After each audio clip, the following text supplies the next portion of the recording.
I saw Hasan Piker talking about involution in China, but I don't think he really understands what involution is. Hasan is watching a video by Bloomberg News that's explaining the concept of involution, but Hasan latches onto a superficial misunderstanding.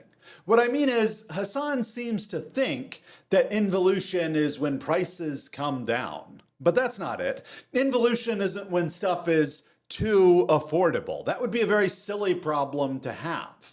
That phenomenon is called involution, but essentially it's about the fundamental imbalance between supply and demand.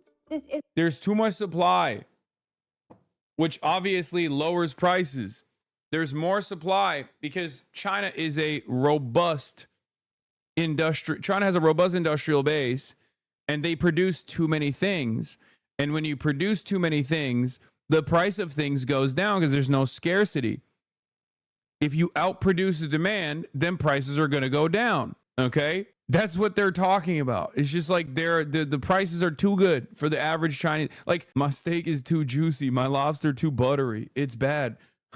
It's bad. We must put an end to it.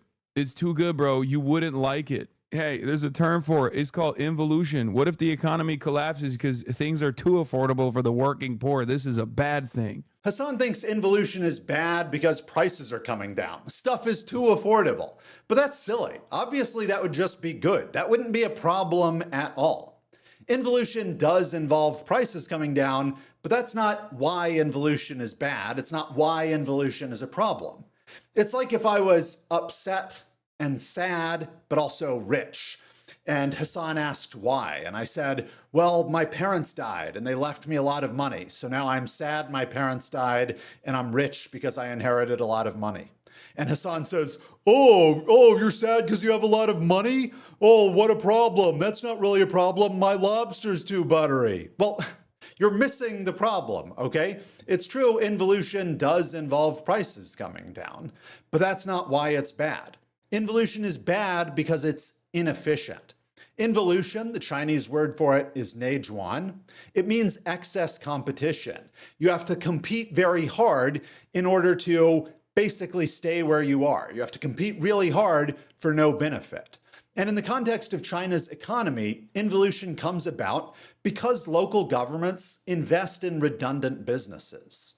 When I say redundant businesses, what I mean is businesses that aren't meeting a market demand. So if you were a private investor, you probably would not invest your money and your time and energy and the effort of your employees in starting China's 205th car company. Why?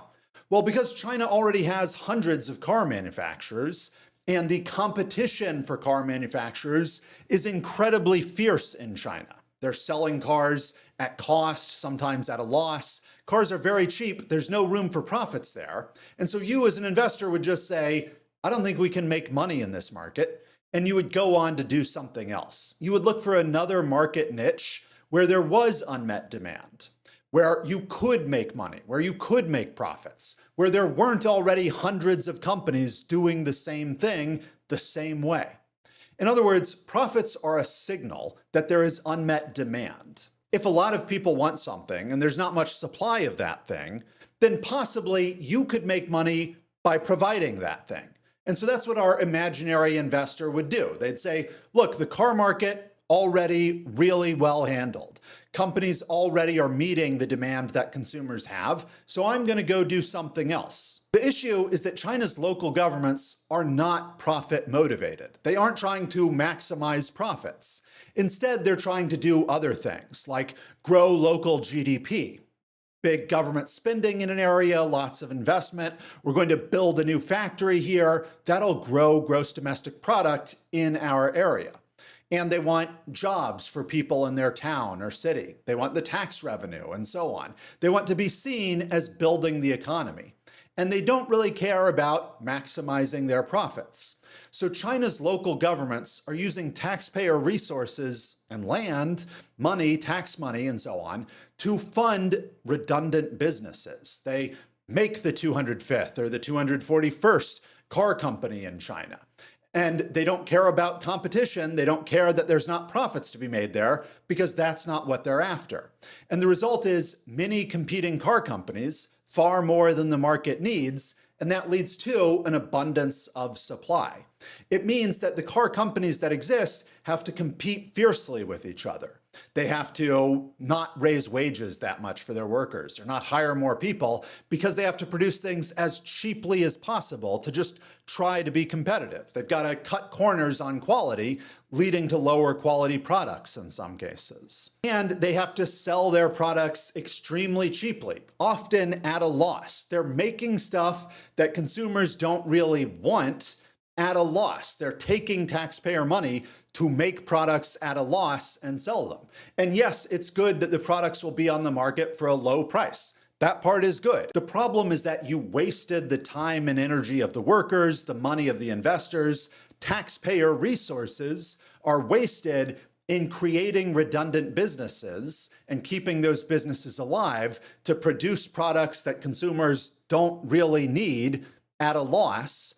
Your resources are wasted doing that, as opposed to the alternative where you might seek an area where there is unmet demand and try to meet that demand. So it's an inefficient use of resources, and that's the problem with involution. Hasan thinks involution is a problem in free market economies, but that's exactly wrong. Won't even Yeah. Involution is mostly relevant in free market economies where state does not actively stimulate demand with non-profitable state contracts and regulate sectors with price controls. That's the issue. They are Free market economies solve involution by letting redundant businesses go out of business. If you aren't making profits and you don't have hopes of making profits, then you're just going to go bankrupt and your company is going to stop existing. And the employees and the resources that your company was using, those will go on to do other things. Investors will put their money in other companies, your employees will go get different jobs.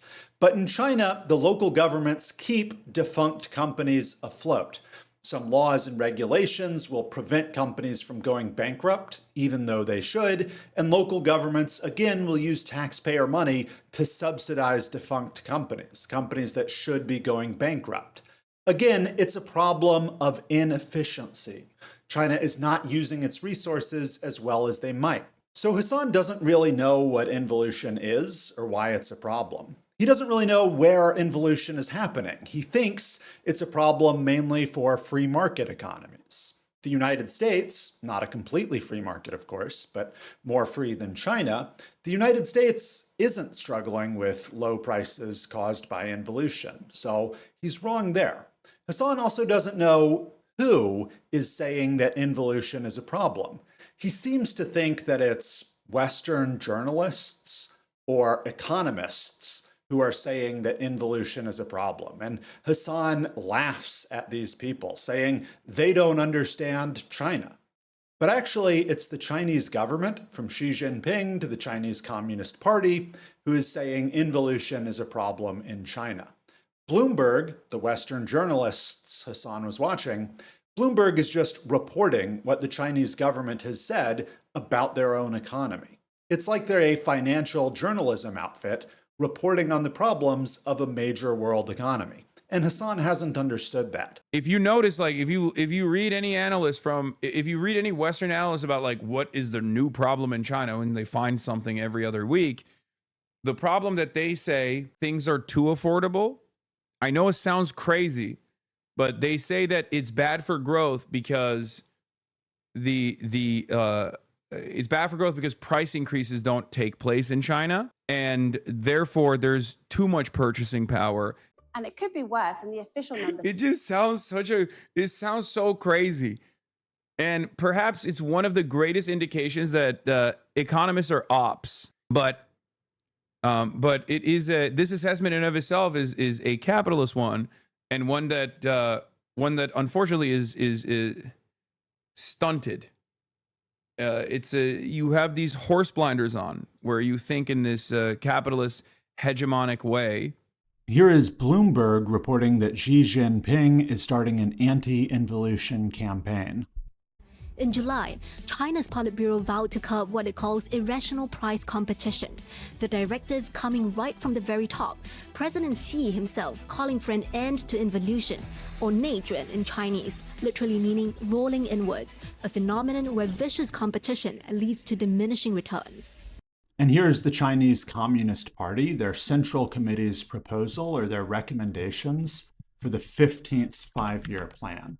You can see that part of their recommendations are comprehensively rectify involutionary competition. So it's Xi Jinping, it's the Chinese Communist Party. And if we go one step deeper, we get Q-Xi, which is China's theoretical journal, which is going to explain to us what they mean by rectifying involutionary competition. I'm going to read a bit from Q-Xi because I think it gives a really good description of involution. And also, I hope the China's official theoretical journal is a source that Hasan and people who like Hasan will find trustworthy. It's not some American economist or journalist. What is involutionary competition? In general, it refers to a vicious cycle where economic entities continuously invest significant energy and resources to maintain their market position or compete for a limited market share without resulting in overall profit growth. Involutionary competition manifests in various ways and has diverse characteristics, primarily involving two types of actors: enterprises and local governments. From the perspective of enterprise behavior, involutionary competition mainly manifests in three ways. We have our low price competition, where enterprises are selling things that are highly similar. These are the redundant businesses I was talking about before.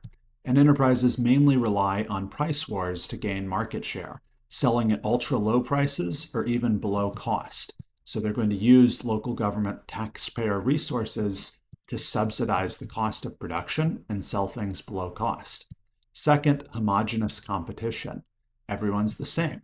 Some enterprises ignore the consideration of industry rules and their own strengths, blindly chasing so-called hot trends and expanding production, resulting in serious duplication of construction within the industry and a lack of differentiated competitive advantages.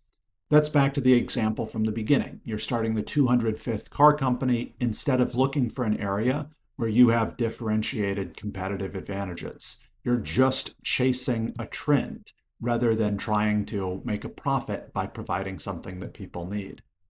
Third, bottom fishing competition in advertising and marketing. Some enterprises invest a lot of resources in advertising and channel promotion, but product quality and service have not improved accordingly. And market competition has fallen into a vicious cycle of focusing only on publicity and neglecting quality.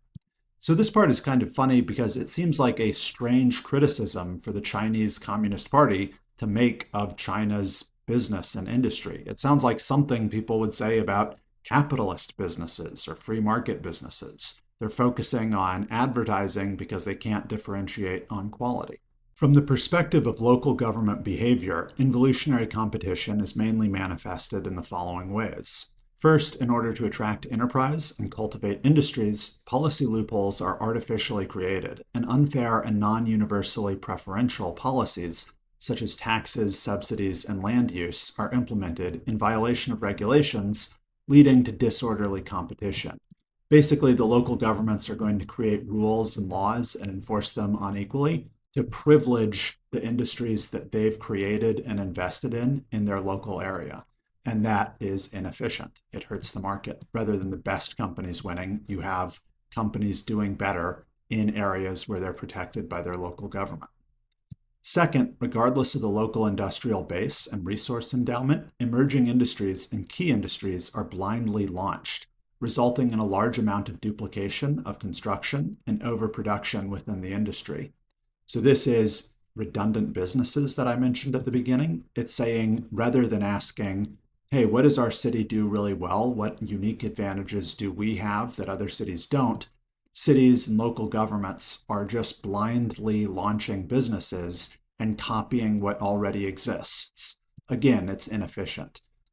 Third, in order to protect the local market and support local enterprises, market barriers, whether explicit or implicit, are set up, differentiating between various types of enterprises and undermining the order of fair competition. So I think that's similar to what the first sentence was. It's like the local governments are protecting their homegrown industries against competitors, whereas allowing competitors from across the country of China would be more efficient. Market allocation of resources is the most efficient form, and competition is a crucial mechanism for the operation of a market economy. Optimizing resource allocation through competition, achieving survival of the fittest, and forcing enterprises to continuously innovate technology and improve management, thereby increasing economic efficiency and promoting economic development and technological progress. This is the advantage of a market economy. I thought these sentences were interesting in light of something Hasan says in his video, where he's talking about how China approaches capitalism and how they use it.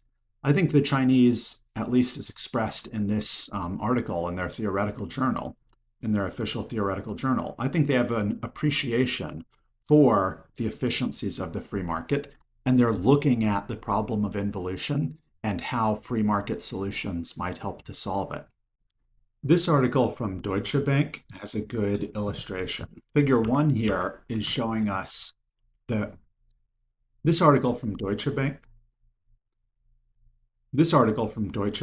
has a good illustration of involution and the problem with it. Figure 1 here is showing us car production in China across time. That's the height of the bars. And you can see it goes from a little under 30 million in 2016 to nearly 35 million in 2025. And at the same time, the orange line is showing us capacity utilization on the right-hand y-axis. Capacity utilization means how much of their factories are they using compared to what they could be using. And the point of this plot is showing us that even as China produces more and more cars, their capacity utilization is going down. In other words, it's like they're building way more car factories than they need to produce the cars that they are making and selling. Now, Hasan does say one thing in his video that I agree with. Hasan references the fact that many people have predicted China will collapse. And I agree, many people have predicted that. But I want to make it clear that I'm not doing that. I think that China has a problem, and I think that based on the reporting from China's government, both as it's interpreted by Bloomberg and The Economist and Deutsche Bank, and also as it's presented by the Chinese government themselves. We read a lot from Q Xi, and they have a lot more detail that explains the problem of involution. And that's mainly what I've been drawing on to understand it. So I think there is a real problem here, but that's not the same thing as predicting China's collapse. If your doctor tells you you have high blood pressure, your doctor isn't predicting that you are going to drop dead tomorrow. Your doctor is saying there's a problem, maybe you should do something to address it. And likewise, I think that's what's happening with China. Their government has identified a problem, they're working to address it, and maybe they will, or maybe they won't, or maybe they'll continue to struggle with it. But Hasan's analysis is just way, way off. He doesn't understand the problem. He doesn't understand where the problem is happening. He thinks it's mostly in free market economies. He doesn't understand who is claiming this is a problem. He thinks it's economists and Western journalists. And so his analysis of this is just extremely poor. And I think it's a problem. I think it's bad that a lot of people watch Hasan when he's this careless about his analysis. He doesn't know what he's talking about. And rather than take the time to research what he's talking about and learn about it, there's no shame in not knowing what the term involution is. I didn't know what the term involution was before I watched Hasan's video. And I thought, that can't be right. And then I started to read about involution, and now I know more than Hasan does. So there's no shame in not knowing about something like involution. But rather than speak confidently and stridently as if you know what you're talking about, and start saying, oh, Western journalists, economists, they just don't understand, casting doubt on the expert journalists at Bloomberg or The Economist for accurately presenting information from China, rather than learn about the topic of involution, Hasan just jumps to criticizing other people, trying to explain the issue to his audience, and getting it very wrong. So I think it's harmful what Hasan is doing and this kind of misinformation that he's generating. I think it's bad. Thanks for your time. Oh, one more thing. In this video, I've been using the word involution in the economic context. That is, I've been using it the way Xi Jinping and the Chinese Communist Party use it, to refer to their economic problems. But involution, or Nijing, isn't only a problem with economics, and maybe it's not even mainly an economics issue. The term was originally used to describe the problems in an individual person's life, or the social problems that an individual person might face. So if you're going to a very competitive school and you feel like you have to work really hard and everyone else around you is working very hard, so you don't really get any benefit from working super hard and having tutoring and cram schools and whatever. It's that kind of thing. Or it's the fact that if you're working a job and you work long hours, you don't really get any benefit because everyone is working long hours. In China, they're working about 48 or 49 hours a week, the average employed person. In the US, by contrast, it's around 34, 35 hours a week. So it's much more work per week per person. China is the place where the 996 term comes from. That's go into work at 9 a.m., leave at 9 p.m., 6 days a week. Of course, I don't think most Chinese workers do that, but according to their National Bureau of Statistics, the individual Chinese employed person is working about 10 hours more per week than their American counterpart. So it's just this struggle in life to work really hard for no benefit because everyone else is also working very hard, that involution is describing. And then it's taking that as a metaphor from the individual person's life and applying it to the economic context. So I do know that if you were thinking about commenting, actually, involution is mainly about an individual. I know. Thanks for letting me know. Anyway, thanks for your time.